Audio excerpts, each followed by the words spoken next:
नीतीश कुमार जब दिल्ली आए तो पूरे देश भर में खास करके यूट्यूब चैनलों पर व्यूज के खेल में ये चला कि नीतीश पलटी मारने वाले हैं। बिहार के बच्चों के पास ना बिजनेस का विकल्प बचता है, ना मल्टीनेशनल कंपनी के लिए वो सोचते हैं, क्योंकि बिहार में मल्टीनेशनल कंपनी करीब करीब एक भी नहीं है। लेकिन ऐसा क्या हुआ कि अभ्यर्थियों ने खान सर को भगाया, रहमान सर को भगाया और इस खेल में शामिल होने आया प्रशांत किशोर को भी भगाया। ये छात्र आंदोलन, यदि पेपर लीक हुआ है तो सरकार को घुटने के बल आना चाहिए और सरकार को पेपर कैंसिल करना चाहिए। नमस्कार, कैसे हैं आप? 2024 की आखिरी तारीख और 2025 में दिल्ली का विधानसभा चुनाव होना है शुरुआत में, और 2024-25 के आखिरी में नवंबर महीने में बिहार विधानसभा का चुनाव होना है। अब ये दो महत्वपूर्ण विधानसभा हैं जिस पर मोदी और शाह की नजर है। उसमें कायदे से सबसे महत्वपूर्ण तो दिल्ली का है, लेकिन अभी हम दिल्ली विधानसभा चुनाव पे चर्चा के लिए नहीं है।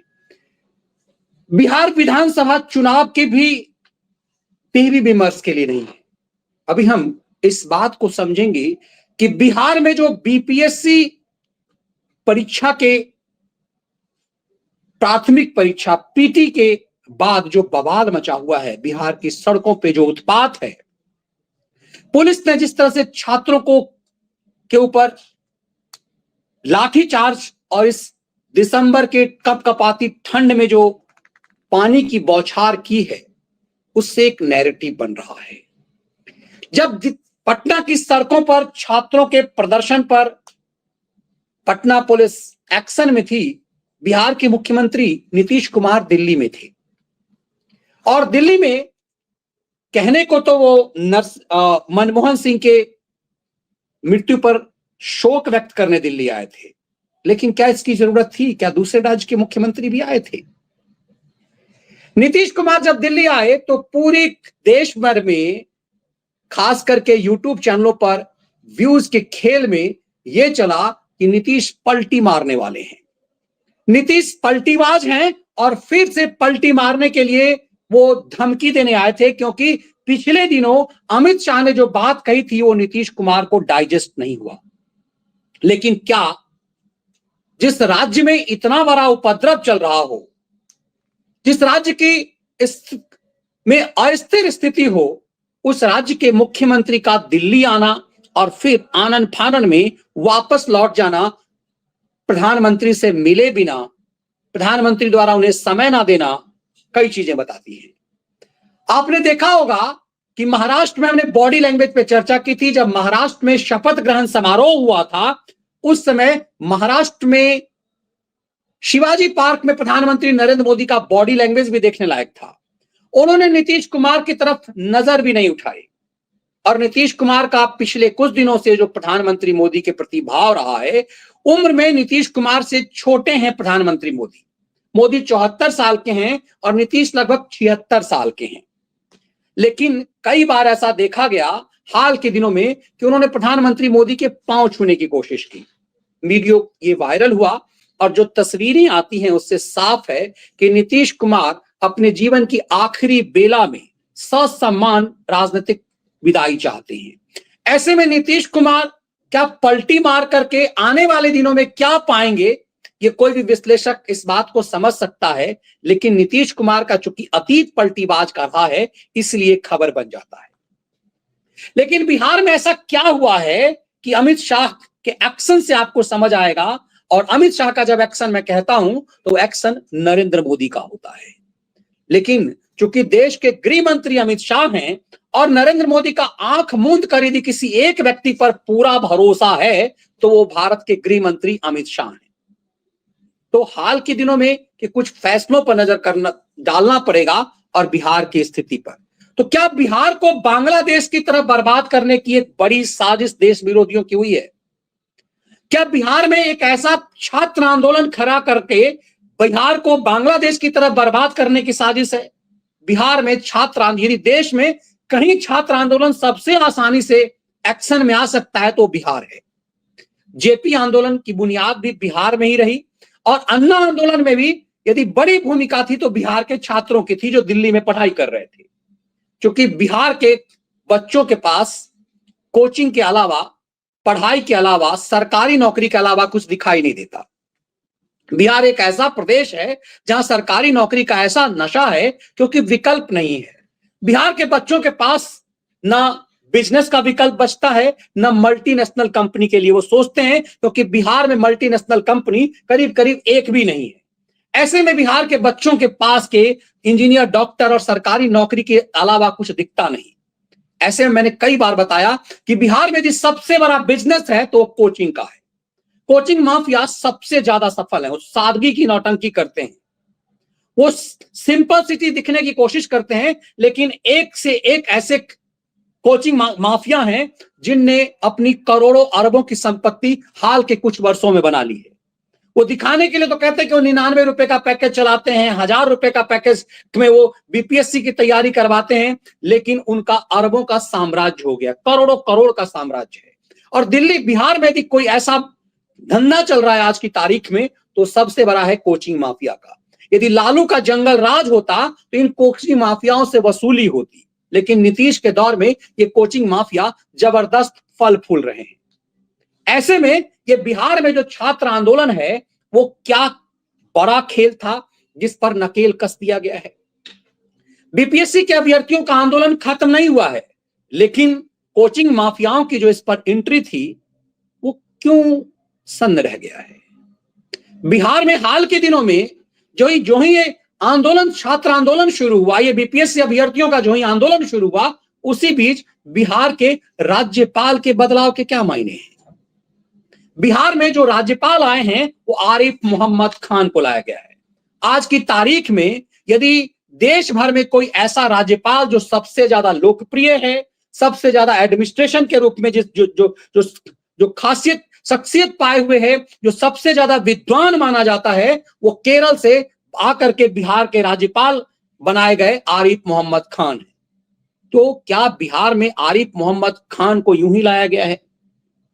आरिफ मोहम्मद खान की राजनीतिक अनुभव का कोई तोड़ नहीं, उनकी विद्वता का कोई जोर नहीं, और आरिफ मोहम्मद खान की जो पैठ समाज में है वो इस देश में एक बड़े षड्यंत्र, तुष्टीकरण के एक षड्यंत्र को तोड़ने वाला और काटने वाला है। ऐसे में आरिफ मोहम्मद खान का बिहार का राज्यपाल बनकर के आना क्या आपको सामान्य लगता है?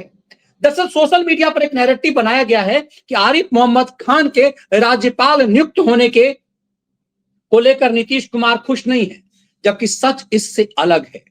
नीतीश कुमार को भरोसे में लेकर आरिफ मोहम्मद खान को बिहार का राज्यपाल बनाया गया उस दौर में, ठीक उसी दौर में जब बीपीएससी अभ्यर्थियों का आंदोलन खड़ा किया गया। इस आंदोलन में कोचिंग माफियाओं की एंट्री हुई। इस आंदोलन में खान सर और रहमान सर, गुरु रहमान और खान, ये दो ऐसे नाम हैं आज की तारीख में जो बिहार में लोकप्रियता का है। ये सिंप्लिसिटी का आवरण ओढ़े हुए, ये सनातन आवरण ओढ़े हुए ये जो दोनों सर हैं उनकी बड़ी लोकप्रियता है। खान सर सोशल मीडिया पर देश में सबसे ज्यादा सक्रिय हैं और इस खान सर के दीवाने हैं बिहार के बच्चे। खान सर के एक बोल पर ये बिहार में जितने भी बच्चे हैं वो बवाल कर सकते हैं। लेकिन ऐसा क्या हुआ कि अभ्यर्थियों ने खान सर को भगाया, रहमान सर को भगाया और इस खेल में शामिल होने आया प्रशांत किशोर को भी भगाया। तब इस बात को समझिए कि सरकार ने कहां कंट्रोल किया। खान सर और रहमान सर क्या विदेशी एजेंडे के शिकार थे? क्या एक बड़ी साजिश की तैयारी थी देश के खिलाफ? अब जरा इस बात को समझिएगा। जो मैंने ये हेडिंग डाला है, पलटी नहीं शाह संग मिल बिहार पर बड़ी साजिश को पंचर कर गए नीतीश कुमार जो बड़ा काम कर गए उस पर चर्चा ही नहीं हो रही है। और ये खलियर खैरातियों का गैंग नीतीश कुमार पलटी मार रहे हैं, नीतीश कुमार ये करेंगे, बस इससे ज्यादा सोच नहीं पाते। इसलिए कई बार लगता है कि पत्रकारिता में मेंटल विक्षिप्त लोग, अनपढ़े लोगों की संख्या है। बिहार के कई यूट्यूब चैनल हैं जो बड़े बड़े पत्रकार चला रहे हैं, इन सब ने भी नीतीश कुमार पलटी मारेंगे इसका खेल किया। लेकिन नीतीश कुमार ने बिहार के इस बीपीएससी आंदोलन में छात्रों को बिना चोट पहुंचाए इस आंदोलन के पीछे जो षड्यंत्र करने वाले कोचिंग माफियाओं हैं उनको पस्त किया। पटना पुलिस ने खान सर और रहमान सर दोनों को गिरफ्तार किया और दोनों को अल्टीमेटम दिया कि इस आंदोलन से दूर रहो। आप देख रहे होंगे कि खान सर इस आंदोलन से गायब है और रहमान गुरु, ये गुरु रहमान, इसको देखिए जरा सा। इस पूरे प्रोटेस्ट में बीपीएससी स्टूडेंट प्रोटेस्ट अपडेट धरना में गुरु रहमान की एंट्री पर बैन, इसको थाना बुलाया गया। ये गुरु रहमान है और आजकल खान के बाद ये दोनों रहमान, ये दोनों सिंपलिसिटी सनातन का आवरण ओढ़े हुए हैं। खान सर के बारे में कहा जाता है कि सबसे ज्यादा राखी उसको बांधा जाता है। ये रहमान है और रहमान ने भी खान के रास्ते पर चलना शुरू किया है। इसको गुरु रहमान कहा जाता है। इसको पटना पुलिस ने बुलाया, डिटेन किया और इसको नोटिस थमाया कि बेटा यदि आज के बाद इस आंदोलन में घुसने की कोशिश की तो पिछवाड़ा लाल कर दूंगा। यही बात खान सर को भी कहा गया। ये खान भी उतावला हुआ था और एक से एक बड़ी बड़ी बातें इन्होंने कही। ये बेहद लोकप्रिय है चूंकि अपनी अच्छी अच्छी बोल के कारण, एक बिग गुड मैसेजिंग के कारण, लेकिन कई बार जब आप लोकप्रियता के पीक पर पहुंच जाते हैं तो आपको लगता है कुछ कर लिया जाए, अब राजनीति कर ली जाए। तो ये माना जा रहा है कि खान सर जो है वो प्रशांत किशोर से प्रभावित हैं और प्रशांत किशोर की बिछाए जो कारपेट पे है वो खान पॉलिटिक्स करना चाहते हैं और प्रशांत किशोर भी चाहते हैं कि खान उसके पॉलिटिक्स का हिस्सेदार बने। अब बीपीएससी प्रोटेस्ट, खान सर को बीपीएससी अभ्यर्थियों ने धरना स्थल से क्यों भगा दिया? अब छात्रों को ये समझ में आ गया कि ये लोग हाईजैक करने वाले हैं। इसके फॉलोअर्स तो बहुत हैं, ये बीच मैदान में आए तो अभ्यर्थियों ने भगाया। देखिए मैंने दोनों चीज कहा, इस रहमान को भी धरना पर, गुरु पर रहमान की एंट्री बैन कर दी गई और इस खान को भी। ये दोनों कोचिंग माफिया जो हैं, ये दोनों करोड़ों करोड़ की आज की तारीख में कमाई कर रहे हैं और बहुत ज्यादा जबरदस्त प्रभाव है। अब इन खान और रहमान पर यदि हंटर पड़ जाता तो ये लोग आंदोलन को प्रभावित कर देते और बिहार में अराजकता की स्थिति हो जाती। आप जरा कुछ और देखिए, बीपीएससी धरना में ये देखिए, इसको नोटिस थमाया गया।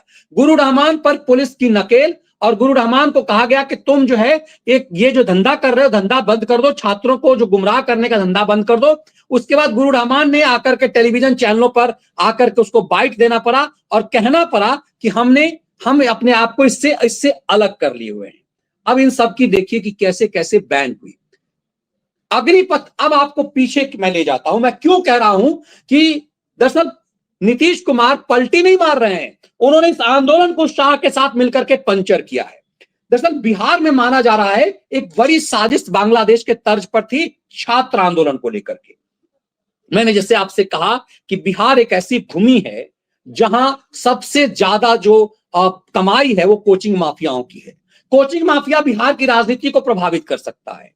आप यदि बिहार के अखबारों में देखेंगे, जब मैं बिहार में रहता हूं तो बिहार के अखबारों में सबसे ज्यादा जो एडवर्टीजमेंट है, जो प्रचार होता है वो कोचिंग माफिया, कोचिंगों का होता है, कोचिंग सेंटरों का होता है। और हर शहर में कोचिंग माफिया एक्टिव है और पटना में तो सुपर एक्टिव है।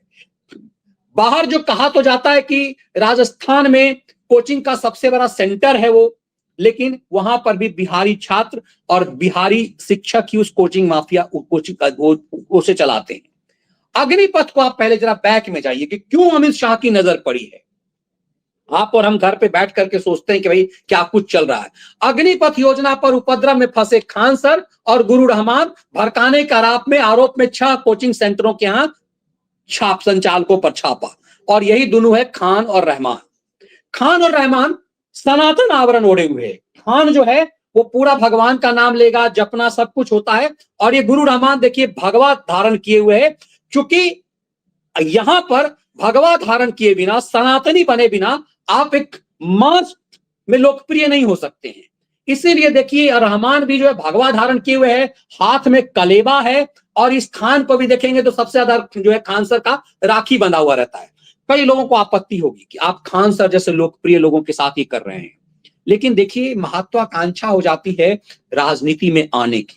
जब आप एक चीज पा लेते हैं, एक बड़ा बिजनेसमैन जब आप बन जाते हैं, तो आपकी इच्छा होती है राज्यसभा जाने की।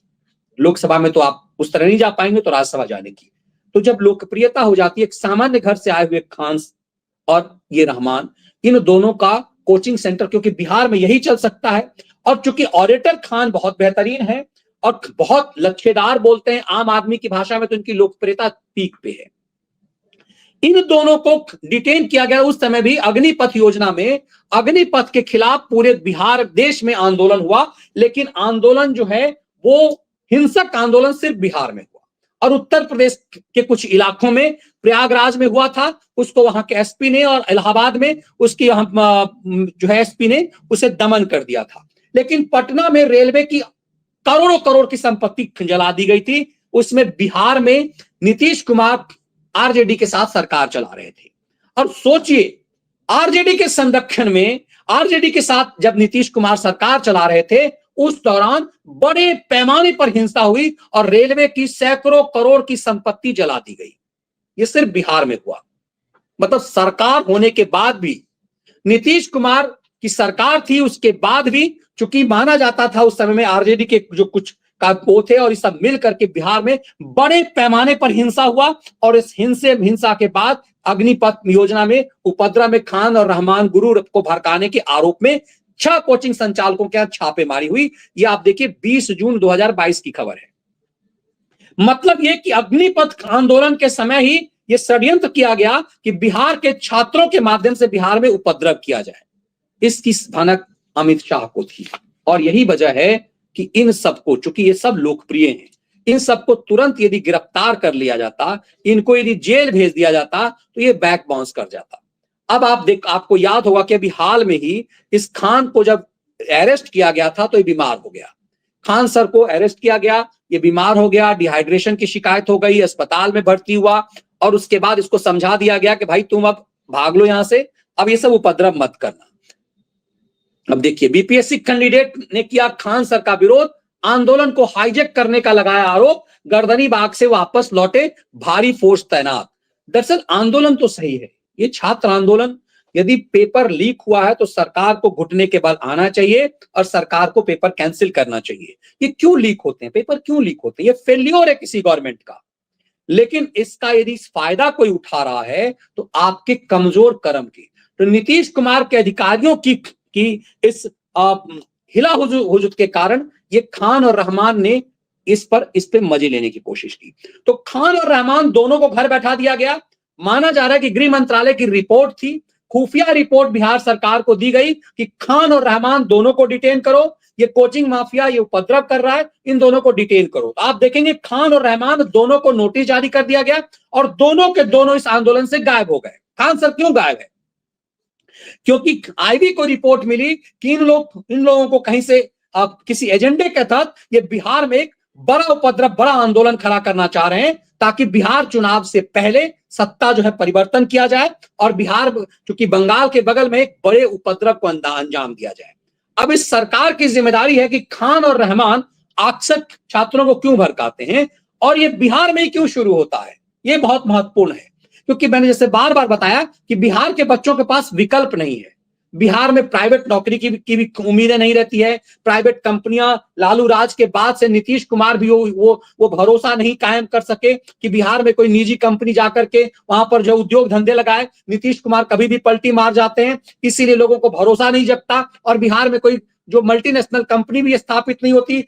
इनफैक्ट अडानी और अंबानी भी अपना वहां पर कुछ नहीं करते। जबकि सोचिए, शुरुआती समय में बिहार में इतने जितने बड़े नेहरू के काल में भी बिहार में जो प्रयोग किए, जो संयुक्त बिहार था, वो इतने खाद कारखाना है, बड़े बड़े जो रिफाइनरी हैं, खासिंदरी का खाद कारखाना, बरौनी का खाद कारखाना, कई सारी चीजें जो है वो बिहार में शुरू हुई।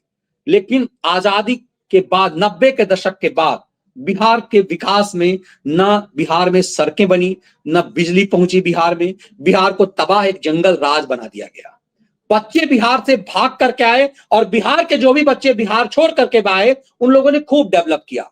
एक समय था कि बिहार के बच्चे आईपीएस आईएएस में नंबर 1 होते थे, सबसे ज्यादा। आज भी वही नंबर 1 है, लेकिन उनकी गणना, चूंकि उनके माँ बाप ही दिल्ली के आधार कार्ड पे हैं, उनके माँ बाप ही चूंकि दिल्ली और नोएडा के वोटर लिस्ट में हैं, इसीलिए अब ये गणना यदि होती है तो दिल्ली एनसीआर के में होती है। बच्चे ज्यादातर आज भी बिहार के ही हैं।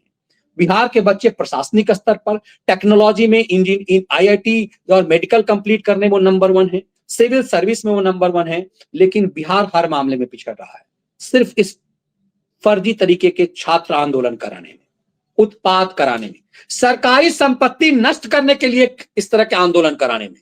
और इसके लिए कोचिंग माफिया सबसे आगे है कि क्योंकि कोचिंग माफिया जितना इस तरह का उपद्रव करा सकेगा, बच्चों को जितना प्रवोक करा सकेगा, नौकरी मान लीजिए 40 है, अब 40 लाख बच्चे तैयारी कर रहे हैं।